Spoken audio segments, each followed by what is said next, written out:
Bonjour à toutes et à tous. SMT Microélectronique en vision hebdomadaire.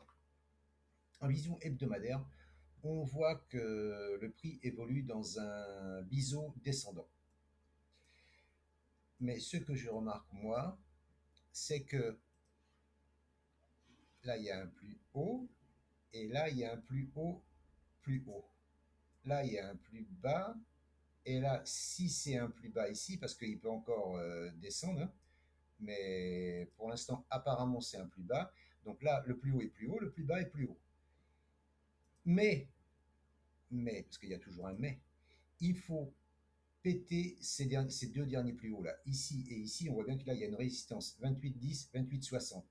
Si on casse au-dessus et on clôture au-dessus de 28,60, là, je dirais, on est sauvé.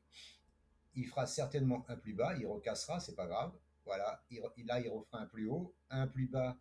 Il ne faudra pas casser le dernier plus bas, il faudra casser le dernier plus haut. Il redescendra certainement, parce qu'il ne va pas monter en ligne droite, hein, pour monter. Bah, déjà, moi, le premier TP, il est là, hein, 34,51, 34,69. C'est déjà, je pense que s'il fait ça déjà, ça sera déjà pas mal. Ça fera déjà, en pétant cette résistance, un petit 20, 23%, 24%. Alors si on arrive à prendre 15% là-dedans, parce que bien sûr on ne va pas prendre 23%, 24% pile poil, il hein, faut pas exagérer, mais si on arrive à prendre au-dessus des 28, 10, 28, 60, on peut prendre allègrement 15% tranquille. Voilà. Mais par contre, alors je vous dis, hein, par contre là, il peut être rejeté dans le gap, combler le gap partiellement et redescendre. Et là, s'il casse ici, il y a de fortes chances qu'il descende ici à son dernier plus bas à 15,45. Mais là c'est le dernier support, il est là, 15,45. Mais le support que j'ai noté, en gros vert, là, que j'ai noté, c'est un support mensuel que vous voyez ici là, en 2020, hop, et là on est parti en exponentiel à la hausse. Pourquoi on ne ferait pas ça ici? Pareil, ici on est descendu dans la zone et hop, pourquoi on n'exploserait pas à la hausse? C'est pas fou de penser ça, hein. Je dis pas que j'ai raison, attention, hein, je dis pas que j'ai raison, hein. Mais je dis que ça serait logique. Il n'y a pas de logique dans le trading, mais ça serait pas fou de voir le prix exploser à la hausse. Alors maintenant, c'est sûr, par prudence, il faut peut-être mieux attendre. Merde, hop, c'est pas ça que je voulais faire. Par prudence, il faut peut-être mieux attendre. Hop, j'efface ça. Il vaut peut-être mieux attendre un passage au-dessus du gap. Il y aura sûrement un petit rejet là. Là, l'oblique, un petit rebond ici, ici, et à partir d'ici, s'il y a eu déjà une clôture au-dessus de ces deux plus hauts ici, là, ici et ici, là, je ne dis pas qu'on est sauvé, mais on est presque sauvé.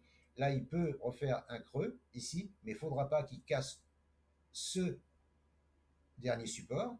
Et ensuite, il faudra qu'il fasse des plus hauts, des plus hauts, ne pas casser les derniers plus bas. Et ensuite, on suit la tendance. Voilà. Et je vous dis, faut viser, faut être raisonnable, viser les 34,51, 35,69 qui correspondent à ce dernier support ici. Vous voyez, support, support, support, et cette grande bougie de contrôle là, ici, là, qui a engendré la baisse là. Donc là, à mon avis, là, va y avoir un frein ici, hein. Mais s'il passe cette résistance, hein, pourquoi pas aller au 41,16, hein. Alors donc, un exemple, vous prenez hop ici, hop, longue, vous arrivez à prendre. Si vous commencez à prendre ici, vous êtes bien.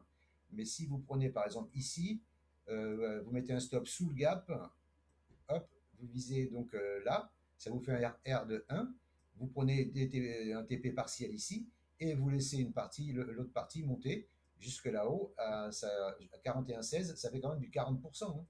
Et là, ça fait du 20%.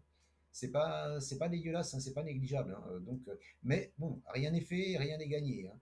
Maintenant, si vous avez une vision haussière déjà maintenant, c'est pas fou, hein, c'est pas fou d'acheter maintenant. Voilà, une petite quantité. Attendre ici que ça casse, recharger ici, et après, bah, laisser monter ici, TP partiel, hop, et là, ici, voilà. C'est pas fou, hein, c'est pas fou. Je dis pas, je le conseille pas, bien entendu, hein, je donne pas de conseils, hein. Mais voilà. Donc là, je vous dis, là, il y a des plus hauts. C'est ça qui m'intéresse moi surtout, hein. C'est que la tendance là, elle fait des plus hauts en hebdo, et la tendance, elle fait des plus bas, plus hauts en hebdo aussi. Et si on va voir en journalier, ah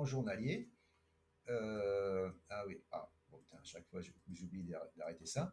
Si on regarde en journalier, regardez le plus bas, donc il est ici, le plus haut, il est ici, et où est-ce qu'on est venu rebondir? Hop, dans la zone des 50%, 61,8, dans la zone d'or. Et là, on fait des plus hauts, et là, on fait des plus bas, plus haut. Donc là, la tendance, ça commence à passer haussière. Mais comme je vous dis en hebdomadaire, il faut attendre la cassure de ces deux sommets-là. Et là, on sera plus serein pour acheter. Voilà. Mais SMT microélectronique, je pense que c'est à surveiller dans les jours, semaines à venir, hein, parce il y a du potentiel. Hein, il y a du potentiel. Il y a 20%, allez, entre 15 et 20% à prendre jusqu'ici, et 40% pour aller au 41,16. Hein. C'est pas négligeable. Hein. Voilà ce que je pouvais vous dire sur SMT microélectronique. Ce n'est que ma vision personnelle, et cela n'engage que moi. Je vous remercie de m'avoir écouté. Je vous souhaite une bonne journée ou soirée. Et je vous dis à bientôt. N'hésitez pas, commentez, partagez, likez. Et je vous dis à bientôt. Ciao, ciao.